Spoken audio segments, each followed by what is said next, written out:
देखो इस लेक्चर में मैं आपको ये बता रहा हूँ कि कैसे चार्ज पार्टिकल ऑसिलेशंस को सॉल्व करते हैं। तो इक्विलिब्रियम के पहले जो मैंने बताया था बस उसी पर ये बेस्ड है। जैसे एक क्वेश्चन मैं ये ले रहा हूँ कि मान लो एक चार्ज मैंने यहाँ पर Q लिया, ठीक है, और इसका मास m है, और दूसरा एक चार्ज मैंने कैपिटल Q लिया जो फिक्स्ड है, और दोनों के जो बीच की डिस्टेंस है वो d है ना। तो मैंने आपको पिछले लेक्चर में समझाया था कि अगर इसको नीचे लाएंगे तो ये स्टेबल इक्विलिब्रियम की तरह होगा। तो ये अगर मान लो ये अगर मैं ये मानता हूँ पहले कि Q बैलेंस्ड है, तो बैलेंस्ड अगर था तो दोनों के बीच का जो फोर्स था K Q1 Q2 upon D square is equal to mg। अगर हम ये मान लें कि ये बैलेंस्ड है तो ये इस पर फोर्स ऊपर की तरफ लगाएगा इलेक्ट्रिक फोर्स, और इस इलेक्ट्रिक फोर्स की वैल्यू क्या होगी, K Q1 Q2 by are square होगी, ठीक है, K Q1 Q2 by are square होगी। और अगर ये बैलेंस्ड है और अब अगर मैं इसको नीचे लाऊं, थोड़ा सा मान लो कि x डिस्टेंस मैं नीचे लाता हूँ, तो जब ये यहाँ पर आएगा तो नीचे लाने से बीच की डिस्टेंस कम होगी, d की वैल्यू कम होगी, तो इलेक्ट्रिक फोर्स बढ़ेगा, और mg तो लग ही रहा है तो इलेक्ट्रिक फोर्स ऊपर लग रहा है।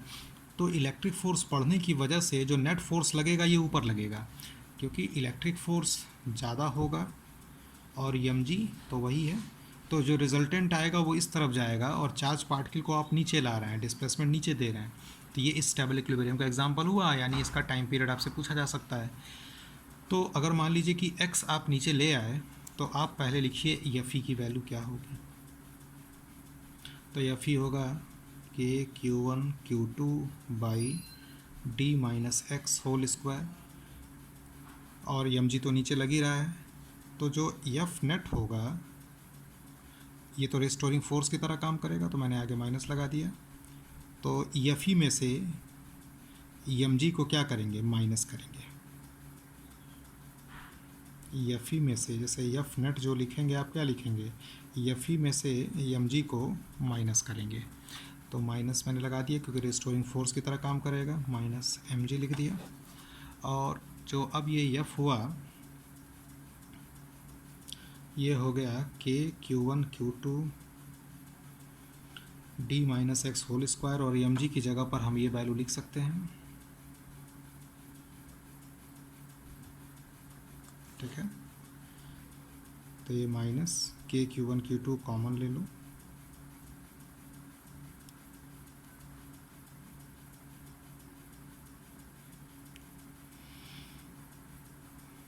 ठीक है। और याद रखिएगा x इज़ वेरी स्मॉल।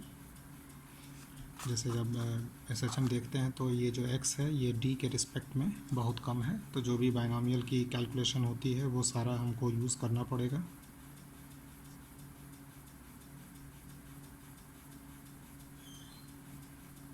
तो D square minus D minus X whole square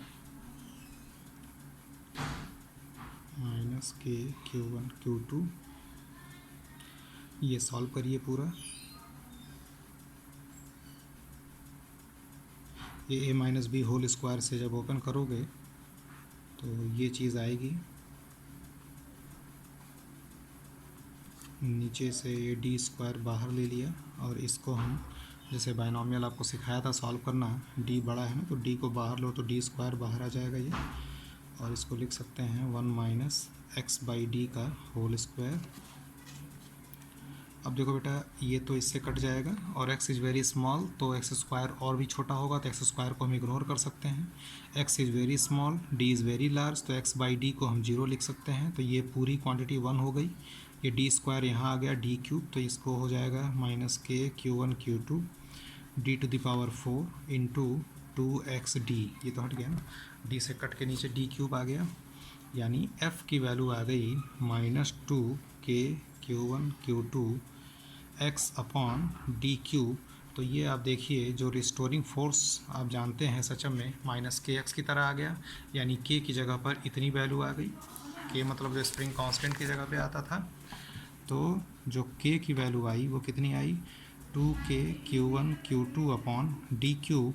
तो इसका टाइम पीरियड हो जाएगा 2 pi under root m by k, और k की वैल्यू आके रख दीजिएगा। ये क्वेश्चन मैंने ये लिया। दूसरा एक और मैं एग्ज़ाम्पल ले रहा हूँ जिससे आप समझ पाएंगे कि जैसे मान लो कि एक मैंने पॉजिटिव चार्ज लिया और दूसरा पॉजिटिव चार्ज ये लिया, बीच की डिस्टेंस d है या 2d ले लेते हैं, और मिड पे मैंने एक नेगेटिव चार्ज रख दिया है ना, सॉरी पॉजिटिव चार्ज रख दिया है ना मिड पॉइंट पे। और इसका जो आपको मैंने पिछले लेक्चर में इसके जस्ट पिछले इक्विलिब्रियम ऑफ चार्ज में समझाया भी था। अब इसको हम थोड़ा सा इधर डिस्प्लेस कर रहे हैं, एक्स डिस्टेंस क्या कर रहे हैं, डिस्प्लेस कर रहे हैं। तो जब ये प्लस क्यू यहाँ पे आ गया तो इस पर हम फोर्स देखेंगे। तो प्लस क्यू पर जो फोर्स लगेगा इसकी वजह से इधर लगेगा F1। तो F1 की वैल्यू क्या लिख देंगे हम, k Q1 Q2 by D minus X whole square, और इसकी वजह से क्या लगेगा F2। तो F2 की वैल्यू क्या होगी, k Q1 Q2 by D plus X whole square. तो जो रिजल्टेंट फोर्स आएगा ये F1 ज़्यादा होगा, दिख रहा होगा F1 की वैल्यू ज़्यादा होगी, तो F1 माइनस F2 हो गया ये, ठीक है।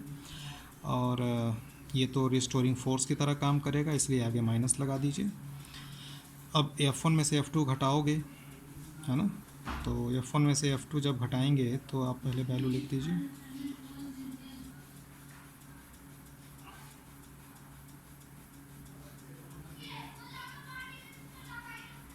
ठीक है। और यहाँ से आप k Q1 Q2 कॉमन ले लीजिए, और देखो चूँकि ये जो डिस्प्लेसमेंट दे रहे हैं स्मॉल एक्स, तो S x is very very less than D होगा, है ना, ताकि आप जो एजम्पशंस है वो यूज़ कर पाएँ। अब इसको सॉल्व करना है, तो D square minus X square whole square, और ये D plus X whole square minus D minus X whole square, तो minus k Q1 Q2 D square minus X square का होल स्क्वायर। और इसको सॉल्व करेंगे तो डी स्क्वायर और X square सारा कैंसिल हो जाएगा, और ये पूरा जुड़ के हो जाएगा 4d टाइम्स ऑफ एक्स। तो ये आ गया माइनस 4k Q1 Q2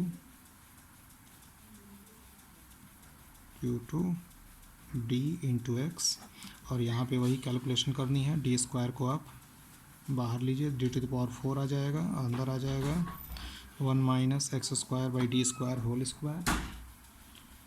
तो ये वैल्यू जो है हट के ये पूरा 1 हो जाएगा इतना। तो यहाँ पे क्या बच जाएगा, यह फिज़िकल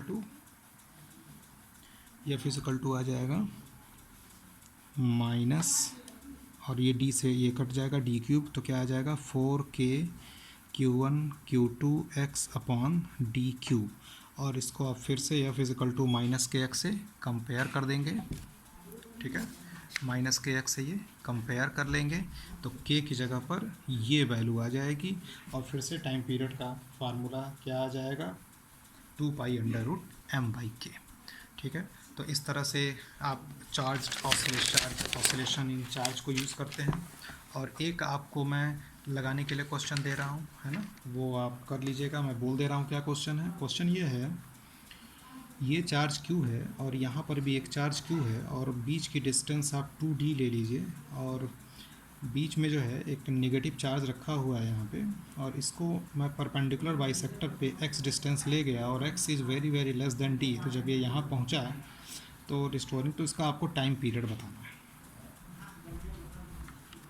ठीक है।